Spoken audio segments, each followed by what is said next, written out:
manifiesta el artículo primero de la Constitución de la República del Ecuador. El artículo primero determina que el Ecuador es un Estado constitucional de derechos y justicia. Ese Estado constitucional de derechos y justicia, si lo analizamos a la par del artículo 11.2 de la referida norma constitucional, nos determina que todas las personas gozarán de los mismos derechos, deberes y obligaciones. ¿Qué es lo que nos está determinando la configuración de estos dos artículos? Básicamente nos denota la existencia de un sistema de carácter garantista dentro de la Constitución de la República del Ecuador. En ese orden de ideas, y al tener una constitución de índole de carácter garantista, es necesario ponernos a pensar cuál fue la necesidad de la determinación de la evolución, llamémosla evolución de carácter normativa, en por ejemplo materia penal, con la entrada en vigencia del Código Orgánico Integral Penal, igual suceso que se realizó en materias no penales con la implementación del Código Orgánico General de Procesos, y de igual manera en materia administrativa con la implementación del Código Orgánico Administrativo. De conformidad con lo manifestado en el Código Orgánico Integral Penal, hay que hacer alusión que este Código Orgánico Integral Penal, desde la fecha de su publicación y entrada en vigencia, ha recibido múltiples cuestionamientos, entre los cuales se divide posturas a favor y posturas en contra. Dentro de las posturas a favor y posturas en contra que se denota dentro del Código Orgánico Integral Penal, hace alusión necesariamente a la determinación de la configuración de un sistema garantista en una dualidad entre garantismo y punitivismo existente dentro del mismo código. Si nosotros hacemos esa previsualización entre la configuración del sistema garantista y sistema punitivista establecido dentro del Código Orgánico Integral Penal, haciendo un asímil, podríamos decir que básicamente se constituye como el Dios romano-jano, en razón de que tiene dos perspectivas. Una perspectiva que, si bien es cierto, protege derechos, entendiendo el garantismo como la máxima expresión y reconocimiento de los derechos, en palabras del maestro Luis Carredoli. De igual manera, un sistema de contención de filtros del poder punitivo establecidos dentro del desarrollo doctrinal manifestado por Eugenio Raúl Zaffaroni, el cual básicamente, cuando hace alusión a la teoría del garantismo, nos da una descripción o un interesante análisis cuando él maneja lo que se conoce como la teoría de pulsiones y contrapulsiones, asimismo como la teoría dentro de la realización denominada teoría del dique, en la cual él nos pone con un asímil sumamente interesante la determinación de la configuración del sistema garantista y el sistema punitivista. Nosotros hay que ponernos a pensar si dentro de un ordenamiento jurídico tenemos la necesidad de aplicar el sistema garantista y tenemos la necesidad de aplicar el sistema punitivista, ya que si yo les estaría diciendo en la noche del día de hoy que no creo en la aplicabilidad de las penas, yo estaría manejando una teoría abolicionista de la pena. Hay que ser real dentro del contexto ecuatoriano y de la sociedad en general. Cuando nosotros tenemos la visualización de lo que se considera como una pena, siempre nos viene a la mente, al menos en materia penal, que la pena trae consigo la determinación de una pena privativa de libertad. Tal es así que, por ejemplo, cuando nosotros vemos una botella de agua como la que está el día de hoy, nosotros básicamente, si hacemos un asímil interesante, podría decir que estamos manejando una teoría de la prisionización, en lo cual el agua que está contenido dentro de la botella, si nosotros lo equiparamos al sistema de rehabilitación social, serían cada uno de los individuos que, por la transgresión a determinados bienes jurídicos protegidos o la comisión o vulneración de derechos, han recibido una pena privativa de libertad y han ingresado a un centro de rehabilitación social, mientras que la botella básicamente es la configuración del centro penitenciario como tal.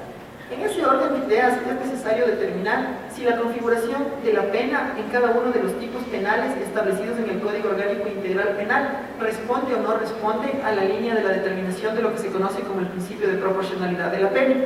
El principio de proporcionalidad de la pena nos dice que nosotros, dentro de un ordenamiento jurídico, tenemos que tener la aplicación de una pena que tiene que ser justa y necesaria en relación a la transgresión al bien jurídico protegido. Ahora, la duda que nos salta a la vista y nos queda básicamente a manera de comprensión y reflexión propia de cada uno de nosotros en la noche del día de hoy, es si es que las penas que se están aplicando dentro del Código Orgánico Integral Penal responden o no responden a esa necesidad de la determinación del principio de proporcionalidad de las penas. Básicamente, el maestro Luigi Ferradoli, en su obra Derecho y Razón, nos hace alusión a que una pena necesaria y adecuada no debe superar los 10 años, en razón básicamente de que la pena como tal tiene que cumplir con las finalidades de prevención, rehabilitación, reinserción, reeducación del individuo infractor a la sociedad. Ahora, el cuestionamiento que dejo a la postre en la noche del día de hoy a cada uno de ustedes es si efectivamente, con la determinación de las penas, hay que entender que el rango punitivo dentro del Código Orgánico Integral Penal, nosotros tenemos delitos de 22 años, tenemos incluso en el artículo 55 la acumulación de las penas de un tope máximo de hasta 40 años. Esto es lo que se configura o se previsualiza como la parte punitivista del Código Orgánico Integral Penal. Por otro lado, también tenemos el reconocimiento pleno de los derechos, dentro de la configuración garantista que trae consigo el Código Orgánico Integral Penal, como por ejemplo la determinación irrestricta de la aplicabilidad del principio de legalidad. Hay que recordar que el principio de legalidad tiene una razón de ser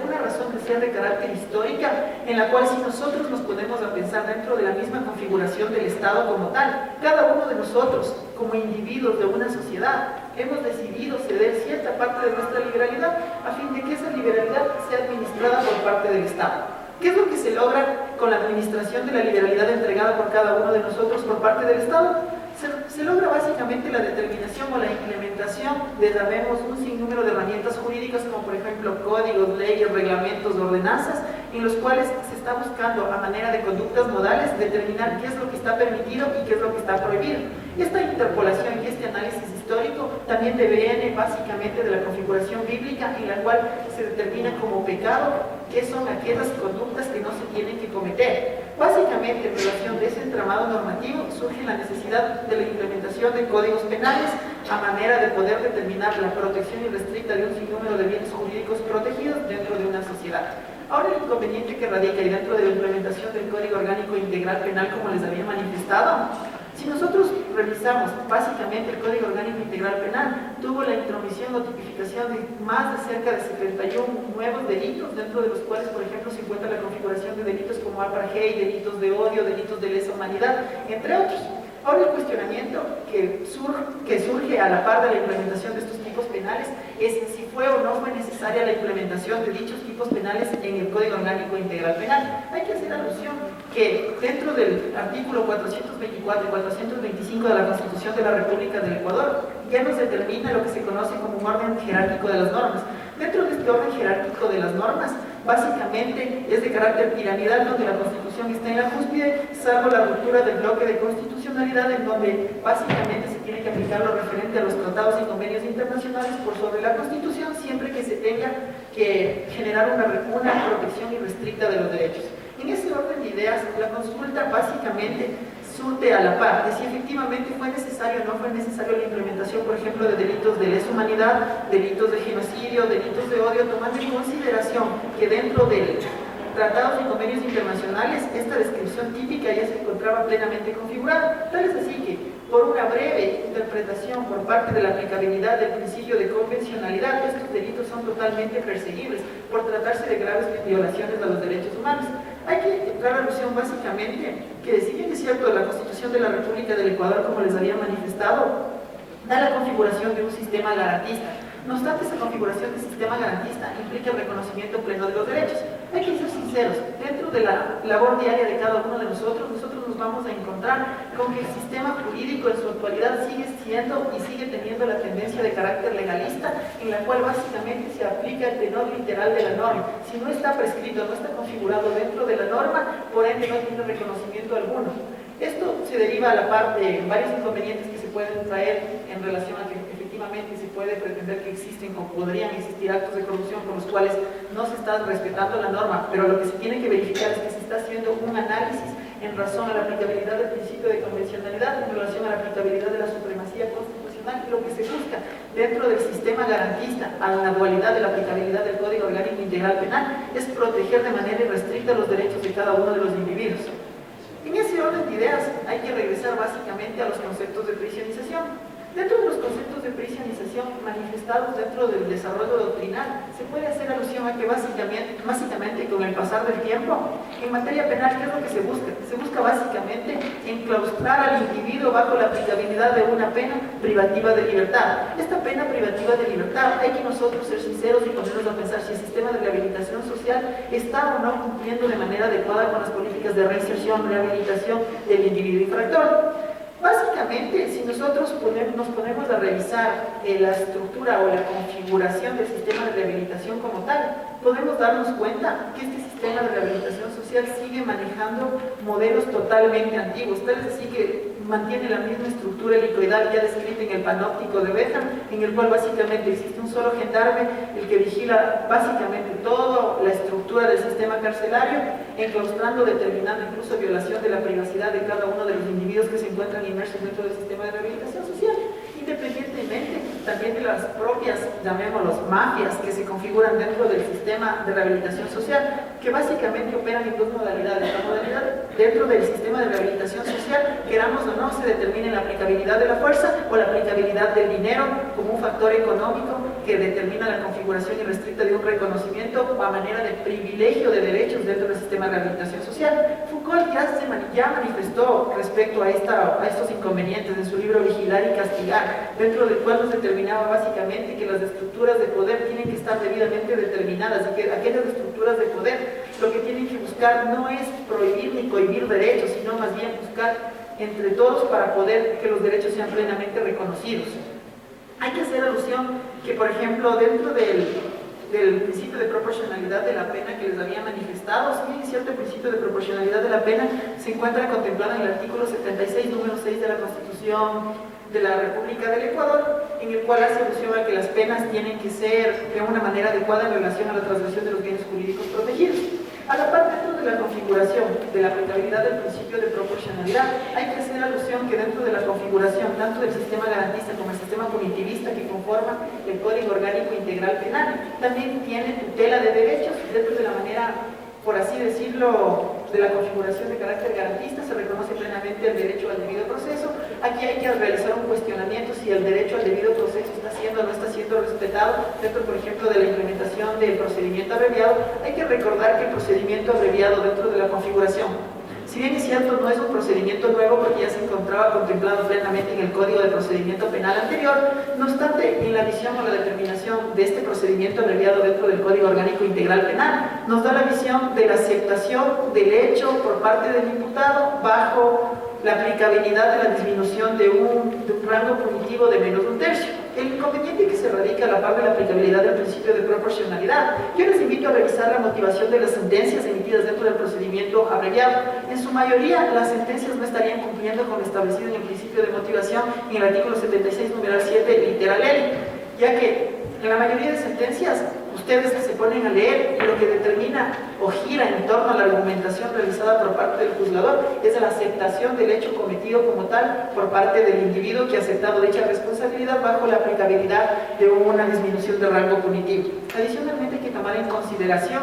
que dentro del mismo principio de motivación lo único que se hace es una descripción o una explicación breve de las categorías dogmáticas del delito dentro del análisis de tipicidad, antijuricidad, culpabilidad, pero con conceptos de carácter doctrinarios, más no una relación irrestricta entre los hechos, los elementos que se pudieron recabar y la determinación de la infracción cometida como tal. Hay que recordar que el principio de motivación es sumamente importante. Dentro del desarrollo doctrinario, el principio de motivación nos da a entender incluso cuál es el grado de preparación del juzgador, cuáles son las corrientes doctrinarias que manejan y la determinación de los elementos que a su consideración son suficientes para poder emitir una sentencia de carácter condenatorio. Es por eso que el procedimiento abreviado ha sido muy cuestionado. Tiene posturas a favor y posturas en contra. Dentro de las posturas a favor podemos decir básicamente que es un procedimiento que ayuda a la disminución de la carga procesal, se resuelve en un menor tiempo posible, se obtienen sentencias condenatorias, lo que determina la aplicabilidad de una generación de ahorros de recursos.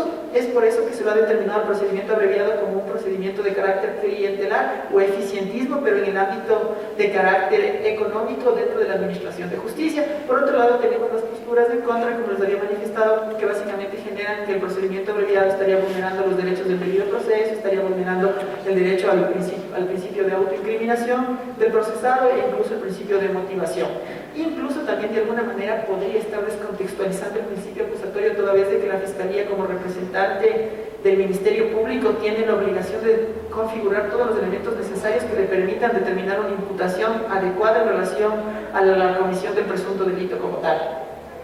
Volviendo al tema del sistema de rehabilitación social, hay que determinar básicamente que este también ha sido muy cuestionado. Hay autores como por ejemplo Thomas Mathiesen, en el cual nos determina que este principio o configuración del sistema de rehabilitación social se deviene, por ejemplo, a estructuras carcelarias, que lo que nos están generando es un derecho penal, por así decirlo,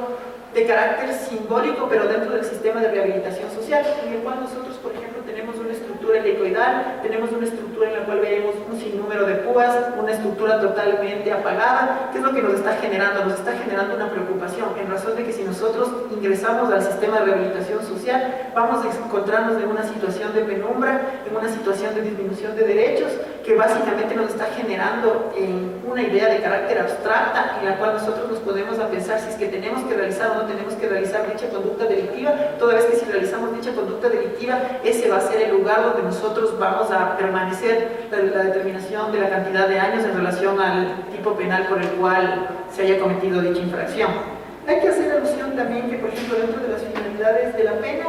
es que principalmente el individuo que ingrese al sistema de rehabilitación social no vuelva a cometer dicho delito. Aquí viene un cuestionamiento dentro de la configuración del sistema garantista y sistema punitivista del Código Orgánico Integral Penal. Por un lado tenemos la figura de rehabilitación y reinserción del individuo infractor, pero por otro lado también tenemos configurado dentro del Código Orgánico Integral Penal la figura de reincidencia, que es totalmente contradictoria, es decir, nos está denotando que de por sí el sistema de rehabilitación social no sirve y que la única manera de poder contener el poder punitivo del Estado es mediante la determinación o aplicación de penas privativas de libertad, en lo cual las personas que salen obviamente no van a tener las mismas facilidades para poder reinsertarse de una manera adecuada a la sociedad.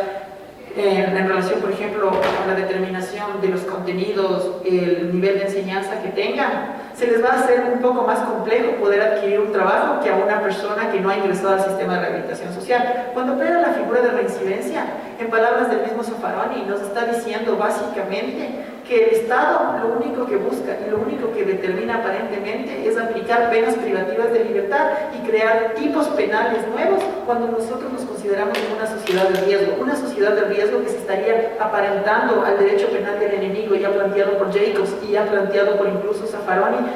desde dos visiones. La visión de Jacobs, por así decirlo, es un poco más de carácter punitivista en relación a la visión planteada en el derecho penal del enemigo por parte de Eugenio Raúl Zaffaroni, cuando nos da una perspectiva un tanto más garantista, pero de reconocimiento de derechos, pero sí de la transgresión y de ciertas determinación de aplicaciones, como por ejemplo tenemos pleno conocimiento dentro del derecho penal del enemigo, se permite la adopción de escuchas, intercepción de llamadas, vulnerando derechos siempre y cuando no se tengan, por ejemplo, las autorizaciones legales correspondientes, lo cual dentro de un modelo de sistema garantista no estaría permitido toda vez de que se está vulnerando derechos a la persona que se encuentra procesada. De igual manera, dentro de la determinación de la perspectiva del derecho penal del enemigo, planteada por Jacobs, lo que él nos dice es que se tiene que estar buscando la determinación de configuración a nivel ambrosiano, en el cual ciertos individuos tienen ciertos aspectos específicos y en relación a esos aspectos específicos se ven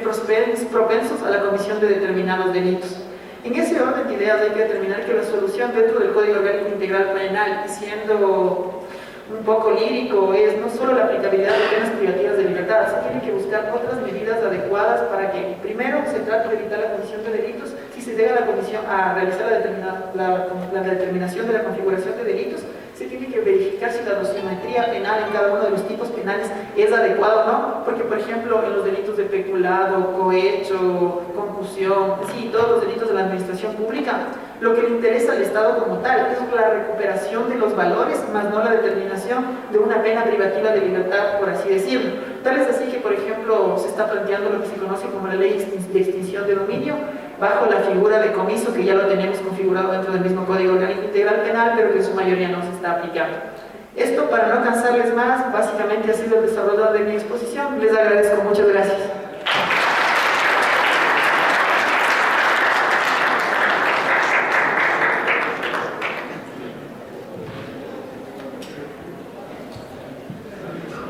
Disculpen, tal vez alguna duda que haya quedado en el público.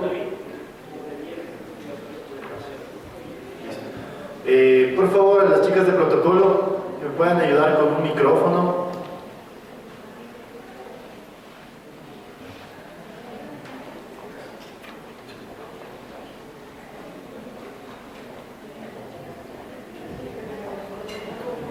Doctor, disculpe, ¿puedo acercarse para cargar el micrófono?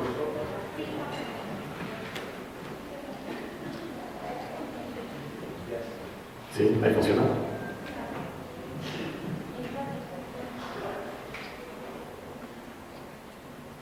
Bueno, estimado doctor, muchísimas gracias por su excelente ponencia. Tengo una inquietud. Uy, perdón. Ahí sí. Si bien es cierto, la aplicación de una pena para que sea legítima opera sobre las condiciones y las vivencias reales que tiene el proceso